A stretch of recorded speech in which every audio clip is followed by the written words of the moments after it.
तो इस गठबंधन में जितनी ज्यादा पार्टियां शामिल होंगी उतना ही ज्यादा ये गठबंधन यहाँ पर मजबूत होता हुआ नजर आएगा। क्योंकि देखिए यहाँ पर इस गठबंधन ने जो एक चीज यहाँ वो 40 के आसपास पहुंच जाता है और ये अपने आप में बड़ा आंकड़ा है, जादुई आंकड़ा है। क्योंकि लगातार हमने देखा है कि जब 2015-16 में जब हो जाए और यहाँ एक तरीके से अगर चुनाव लड़े जिसमें अगर हम कहें कि एक वक्त में लड़ा करते थे, क्योंकि सीधे तौर पर आप देखिए कि 40% वोट बैंक का एक राजनीति का जो रास्ता यहाँ से होकर दिल्ली जाता है उसमें कहीं ना कहीं एक अंकुश लग सकता है बीजेपी के लिए। ये तमाम सोच के साथ कहीं ना कहीं इस गठबंधन को मजबूत किया जा रहा है और मायावती को इसमें लेकर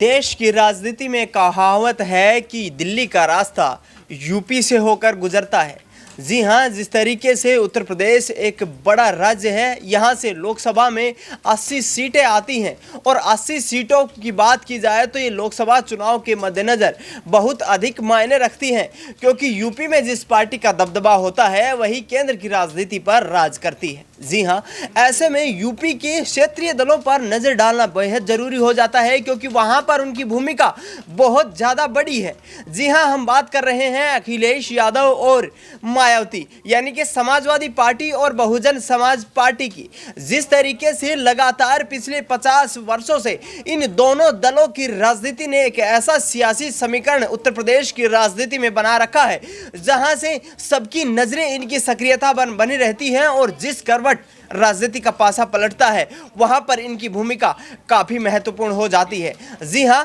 2024 के लोकसभा चुनाव के लिए इनकी भूमिका एक बार फिर से महत्वपूर्ण होने वाली है, क्योंकि एक तरफ जहां अखिलेश यादव इंडिया गठबंधन जो कि विपक्षी दलों के द्वारा बनाए गए उसमें शामिल है, तो दूसरी तरफ दलित समाज पर मजबूत पकड़ रखने वाली मायावती का अपना खुद का एक बड़ा सियासी दबदबा है। आपको बता दें कि जिस तरीके से खबरें अभी सामने आ रही हैं कि आने वाली 15 जनवरी को मायावती यहां पर अखिलेश यादव के साथ मिलकर इंडिया गठबंधन में शामिल हो सकती हैं और ऐसे में देश में विपक्ष की आवाज को और बुलंद करने में अपनी महत्वपूर्ण भूमिका निभा सकती हैं। अब देखना यह होगा कि क्या मायावती के आने से इंडिया गठबंधन की स्थिति इतनी मजबूत हो जाएगी कि यहां से भारतीय जनता पार्टी, जो कि कहीं ना कहीं राम मंदिर या फिर हिंदुत्व के मुद्दे पर अपना परचम लहराना चाहती है, वहां से उनकी मुश्किलें खड़ी हो जाएंगी। नमस्कार, आप देख रहे हैं नेक्स्ट 9 न्यूज और हमारे खास कार्यक्रम मुद्दा आज का में बात करेंगे न्यूज रूम के तमाम सहयोगियों से कि जिस तरीके से मायावती की भूमिका महत्वपूर्ण स्थिति में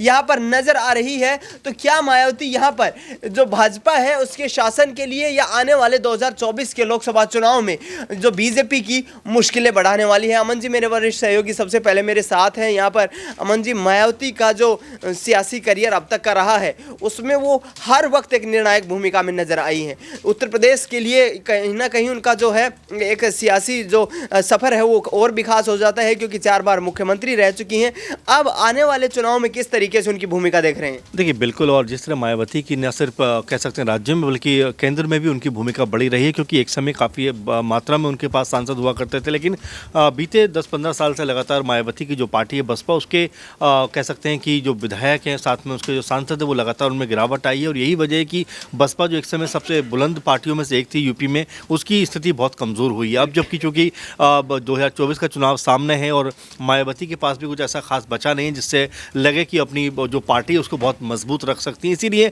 इंडी गठबंधन या फिर एनडीए दोनों में से उनको कोई एक चुनाव करना पड़ेगा। लेकिन जो संभावना लग रही है वो लग रही है कि इंडी गठबंधन में शायद वो जा सकती है, क्योंकि यहाँ पर उनको एक बेहतर जिम्मेदारी न सिर्फ मिलेगी बल्कि अपनी पार्टी को स्टैंड करने का मौका भी उनको मिलेगा। क्योंकि अगर यहाँ पर सीट शेयरिंग की बात करें तो लगभग सपा के बराबर उनका भी जो है कद है राजनीति में। और यही वजह है कि मायावती अगर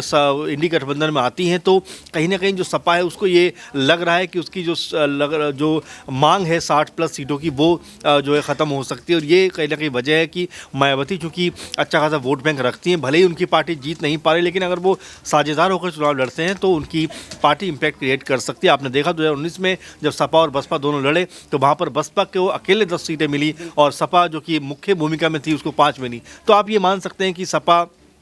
के मुकाबले बसपा का जो ग्राउंड पे कह सकते हैं कि जो वोट बैंक है वो ज़्यादा मजबूत है और सपा का जो वोट बैंक है वो यहाँ पर बिखर सकता है। इसीलिए बसपा को ज़्यादा फायदा होने की उम्मीद है और ऐसा लगता भी कि अगर वो इंडी गठबंधन में आती हैं तो अच्छी खासी उनको सीटें यहाँ से मिल सकती हैं। जहाँ तक वोट बैंक की बात कर ली जाए, मुस्लिम वोट बैंक पर दोनों दलों का दबदबा रहा है, चाहे सपा की बात करें या बसपा की बात करें। तो क्या ये जो एक तरीके से जो बटा हुआ वोट बैंक है दो पार्टियों के बीच में, यदि मायावती यहाँ से सक्रिय भूमिका में इंडिया गठबंधन में शामिल होती हैं तो क्या इस वोट बैंक को भी साधने में मदद मिलेगी यहाँ से? जाहिर सी बात है दिनेश जी, अगर आप देखें कि मायावती और अखिलेश यादव अगर साथ मिलते हैं तो जो वोट परसेंटेज है वो 40 के आसपास पहुंच जाता है, और ये अपने आप में बड़ा आंकड़ा है, जादुई आंकड़ा है, क्योंकि लगातार हमने देखा है कि जब 2015-16 में जब तीनों ही दल यानी 3-4 दल मिलकर चुनाव लड़े, यानी कि कांग्रेस पार्टी, सपा, बसपा, आरएलडी, तो वहाँ पर इन्होंने बीजेपी को आसानी से हरा दिया। तीनों ही सीटों पर आप देखेंगे बीजेपी को जीत नहीं मिली थी उपचुनाव में उसमें। तो ऐसे में ये कहा जा सकता है बिल्कुल कि अगर ये 3-4 दल साथ मिलते हैं तो जो वोट बैंक है, चाहे मुस्लिम वोट बैंक हो या एम बाई कॉम्बिनेशन की आप बात कर सकते हैं, वो इनके लिए प्लस पॉइंट होगा। यही वजह है कि लगातार जो कांग्रेस पार्टी है वो मायावती को मनाने में लगी हुई है कि आप आइए, हम साथ मिलकर चुनाव लड़ते हैं और एक बेहतर तरीके से जो है यूपी में एक माहौल कायम करते हैं, ताकि जो बीजेपी लगातार 80 सीटें जीतने का सपना देख रही है, उस सपने को तोड़ते हुए कहीं ना कहीं अपने हिस्से में कम से कम 40 से 50 सीटें लाई जाएं, ताकि बीजेपी की कमर यहाँ पर तोड़ी जाए। क्योंकि यूपी में जिस तरह से 62 सीटें उनके पास है, आप समझिए कि 80 सीटों में से लगभग 80% सीटें बीजेपी के पास हैं। तो यहाँ पर जिस तरह चुनाव जीतते हैं उसमें अगर बीजेपी को नुकसान हुआ, यानी कि 30-40 पे बीजेपी सिमटी, तो अपने आप में ये एक बड़ी जीत मानी जाएगी। और तो बाकी जो राज्य हैं वहाँ पर भी बीजेपी की स्थिति कुछ बहुत बेहतर नहीं है। तो ऐसे में यूपी का जो कह सकते हैं हाथी है राजनीति का, जो रास्ता यहाँ से होकर दिल्ली जाता है, उसमें कहीं ना कहीं एक अंकुश लग सकता है बीजेपी के लिए। ये तमाम सोच के साथ कहीं ना कहीं इस गठबंधन को मजबूत किया जा रहा है और मायावती को इसमें लेकर आया जा रहा है। जी बिल्कुल, तो यहाँ पर मायावती को इसीलिए लेकर आया जा रहा है क्योंकि वोट परसेंटेज है उसको कहीं ना कहीं अपने खेमे में किया जा सके। अक्सर मेरे सहयोगी मेरे साथ हैं, अक्सर जिस तरीके से 40% वोट बैंक जो है वो इन दोनों दलों को यदि मिला लिया जाए तो इकट्ठा हो जाता है, और ऐसे में यहाँ पर बीजेपी की कमर तोड़ने के लिए ये 40% वोट बैंक कितनी अहम भूमिका में यहाँ पर उतरने वाला है। दिनेश, 40% की बात हो रही है, इसका अंदाज़ा सीधा इस बात से लगाया जा सकता है 2014 के लोकसभा चुनावों में उत्तर प्रदेश की जिन 80 लोकसभा सीटों पर मतदान हुआ था, वहां भारतीय जनता पार्टी को केवल 42% वोट मिले। तब आप देखिए कि उत्तर प्रदेश में जितनी संख्या में मतदाता हैं, यहाँ पर उन मतदाताओं ने 42% ऐसे मतदाता थे उनमें से जिन्होंने भारतीय जनता पार्टी का चयन किया था, और केवल 42% मत हासिल करके उत्तर प्रदेश में 2014 में बीजेपी 71 सीटें जीत गई थी, जबकि उस ही चुनाव में 19% मत लगभग यहाँ बसपा को मिला था, जो एक भी सीट जीतने में नाकाम रही थी। आपने सवाल किया यहाँ पर कि बसपा सपा अगर 2024 में भी एक जो हो जाती है तो जो 40% वोट बैंक है, अगर उन दोनों के एक होने से 40% वोट बैंक एक तरफ इंडिया गठबंधन की ओर चला आएगा, तो इससे क्या बीजेपी को नुकसान होगा तो कितना होगा? तो देखिए, इससे अंदाजा लगा सीधे तौर पर लगाया जा सकता है। अगर वर्तमान में हम देखें तो 64 सीटें 2019 में भारतीय जनता पार्टी ने लोकसभा की उत्तर प्रदेश में जीती थी, उसके बाद कुछ तमाम सीटों पर यहां उपचुनाव हुए और वर्तमान में 66 सीटें बीजेपी के पास है। ये 66 की जो सीटें हैं, आप इनमें से मैं अगर यहाँ पर कहूँ तो 30, 35, 40 भी कम हो सकते हैं अगर यहाँ पर सपा बसपा एक हो जाएं और यहाँ एक तरीके से अगर चुनाव लड़े, जिस अगर हम कहें कि एक वक्त में लड़ा करते थे, क्योंकि सीधे तौर पर आप देखिए कि 40% वोट बैंक का एक तरफ आना यहाँ पर वाकई में बहुत बड़ी भूमिका अदा कर सकता है। बिल्कुल, तो यहाँ पर जिस तरीके से 40% वोट बैंक यानी कि करीब आधी सीटों पर इन दोनों दलों की पकड़ जो है वो मजबूत बताई जाती है, और एक साथ आने से तीसरा जो दल है कांग्रेस पार्टी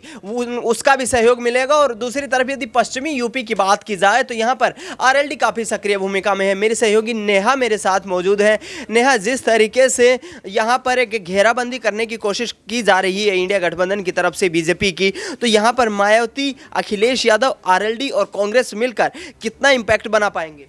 देखिए, यहाँ पर मैं पहले बात करूँ मायावती को लेकर, तो देखिए यहाँ लगातार पहले अखिलेश यादव को ये बात सामने आई थी कि अखिलेश यादव यानी कि समाजवादी पार्टी का यहाँ पर ये कहना था कि अगर बीएसपी इंडिया गठबंधन में आएगी तो समाजवादी पार्टी इस गठबंधन से अलग होती नजर भी आ सकती है। और दूसरी तरफ यहाँ पर चंद्रशेखर आज़ाद का नाम भी आया था कि यहाँ पर चंद्रशेखर आज़ाद ने ये बात कही थी कि मैं इंतजार कर रहा हूँ कि मायावती कब मुझे कोई बड़ी जिम्मेदारी यहाँ पर देती है, क्योंकि कुछ वक्त पहले की अगर हम बात करें तो मायावती और चंद्रशेखर आजाद दोनों की पार्टियों का यहाँ पर गठबंधन था। अब यहाँ पर मैं आपके सवाल पर आती हूँ कि आपने यहाँ पर नाम लिया कि अगर ये पार्टियां इस गठबंधन से जुड़ जाती हैं तो क्या फर्क यहाँ पर पड़ता नजर आएगा। देखिए कि विपक्षी गठबंधन है और लोकसभा चुनाव के लिए गठबंधन यहाँ अगर बना है तो इस गठबंधन में जितनी ज्यादा पार्टियां शामिल होंगी उतना ही ज्यादा ये गठबंधन यहाँ पर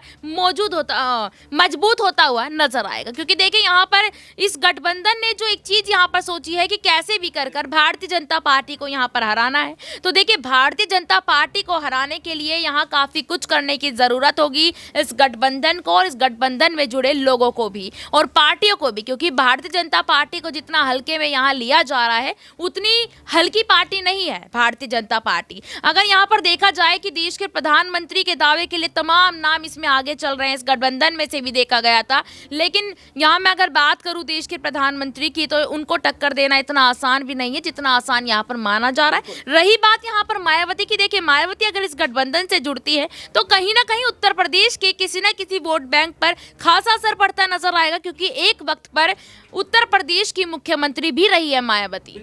तो यहाँ पर मायावती का जो एक तरीके से सियासी समीकरण है वो काफ़ी कुछ देश की राजनीति में निर्धारित करता है समीकरणों को, और यहाँ पर अब देखना ये होगा कि कितनी जल्द मायावती इस गठबंधन में शामिल होती हैं और कितनी जल्द यहाँ पर अपने वोट बैंक को मजबूत करने की कवायद में जुट जाती हैं। फिलहाल हमारे इस खास कार्यक्रम में इतना ही। देश दुनिया की तमाम बड़ी खबरों के लिए आप देखते रहिए नेक्स्ट 9 न्यूज़।